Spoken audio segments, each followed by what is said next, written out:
Alright. Alright, so I have quite a bit done.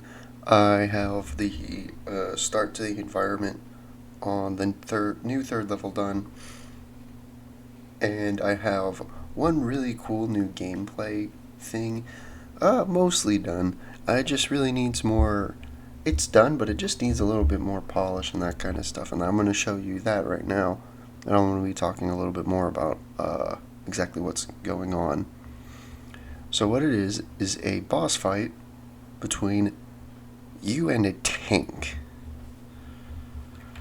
So all this does is he gets your location, looks at you and fires. So he's very easy to avoid. All you have to do is keep moving. If you stop moving, hold on, you're gonna get hit. He's gonna do a lot of damage. So as long as you're on the move, he can't really hit you. So as far as boss fight go, he's really more like a mini boss because he's really easy to take care of. All you have to do is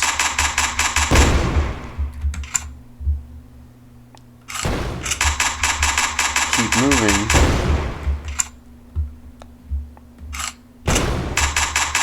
and keep shooting until eventually he is destroyed. Obviously there needs to be a few more tweaks. There's a few times those explosions do feel right on top of you and somehow I haven't hit you. I think they need to be, louder. They are tank explosions.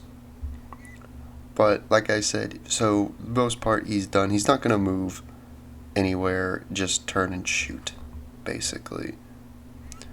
And I decided I'll do a little bit of the talking through his behavioral tree,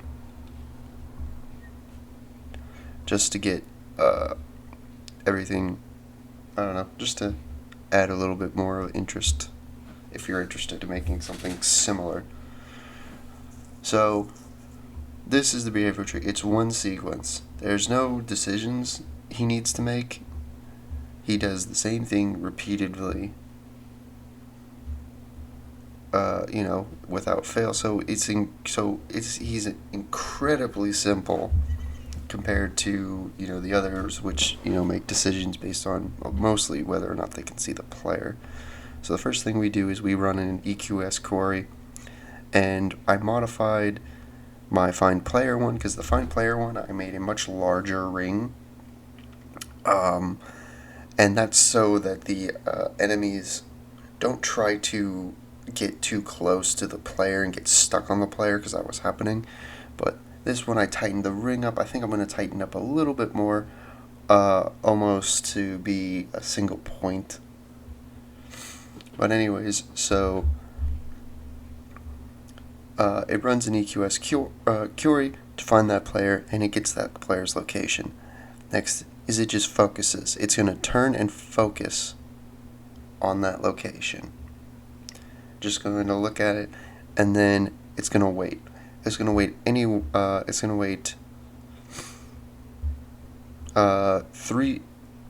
between 3.5 and 2.5 seconds to fire. That's to give it some randomness to keep the player on its toes, and then it's going to fire the cannon.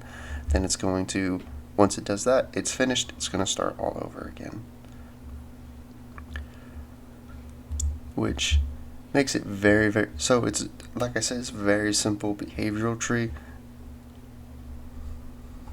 and it's just really something more easy to do.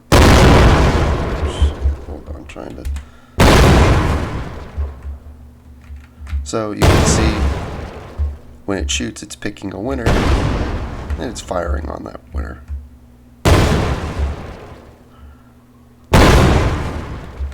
So another thing about this, and I'm going to use the environment. Let's say I go in here.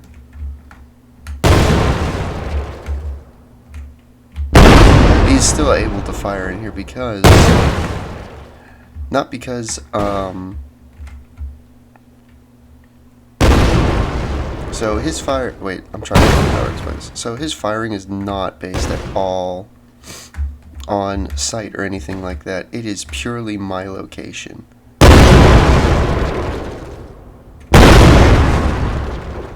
No matter what, he can always fire at me. No matter where I'm hiding or anything like that.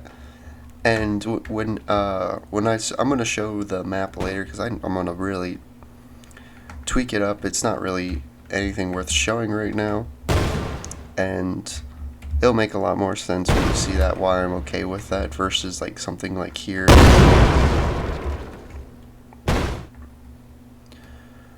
But that's happening literally because Then goes up ahead. Literally because he is just getting a location. That's it. Whatever that location is, it's going to spawn. So he could be higher, lower, whatever. It doesn't matter. He could be in a building or whatever, which is kind of semi-realistic to what I would expect from a tank. Reason being is that if I was on a battlefield in a tank and I was hiding in a house, there's not a whole lot that house is going to do to protect me. Of course, it's going to destroy the house, which isn't happening here, but it's going to be able to fire through the house.